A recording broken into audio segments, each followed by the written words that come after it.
So is any of it drawn from real sort of experience of real people that you know or have met in the past or anything like that? There's always seeds in there. I think the Mike character, school teacher, very much. There's a lot of myself in there. I was very frustrated with my career at that time.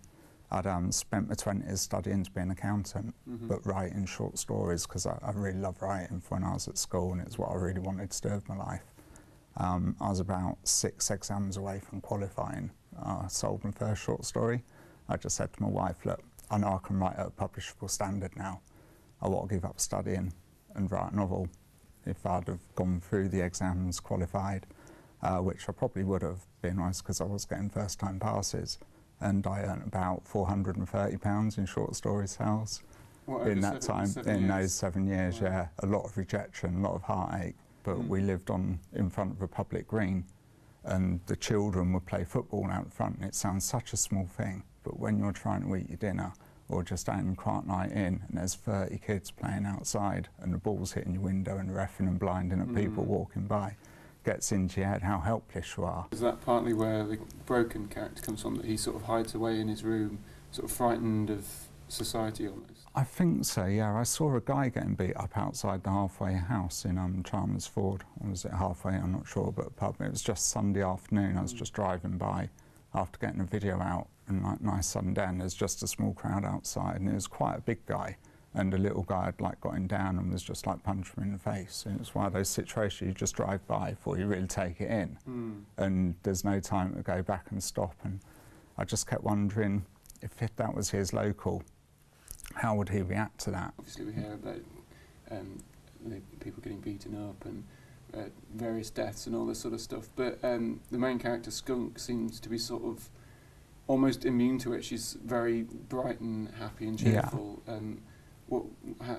Why did you want that main small character in there? I was really thinking about my mum's death, because she died when I was 7, and that was another key for writing a novel I wanted to explore, because I wasn't really told about it. So obviously I knew she had died, but no one sat me down and said, you'll never see her again. And the day of the funeral, I went swimming with friends. I wasn't really, that sort of side of things was never explained to me. And when I hit 14, 15, it all started to really sink in.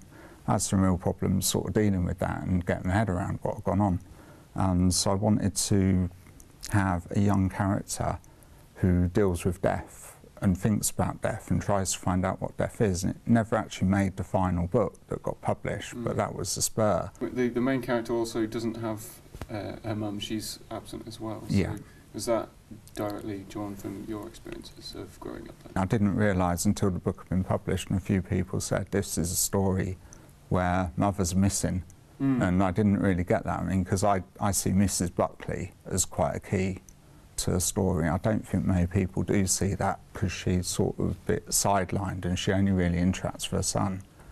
But I always saw her as quite a strong presence, and quite a presence of good, trying to do the right things. So, yeah, in a way she seems like a perfect mother. Yeah, I think you're right, she is the perfect mother in what she's trying to do. What were your first reactions to the film? I was always going to love it, being honest, no matter what they did.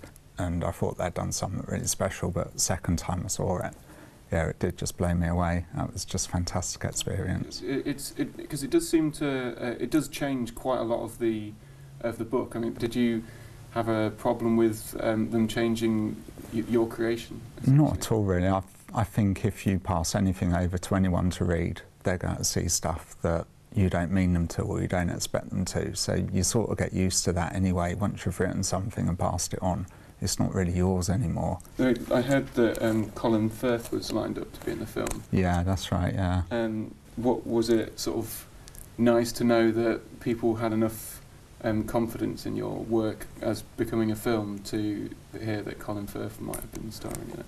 Yeah, it was just mad, really. I mean, we heard nothing for a long time after I first signed the contract with the BBC, and then there was just an email out of the blue with 4 names on it, and Cillian Murphy was on there, Colin Firth, Andrew Garfield. To see those names attached to the script, it's just amazing, really.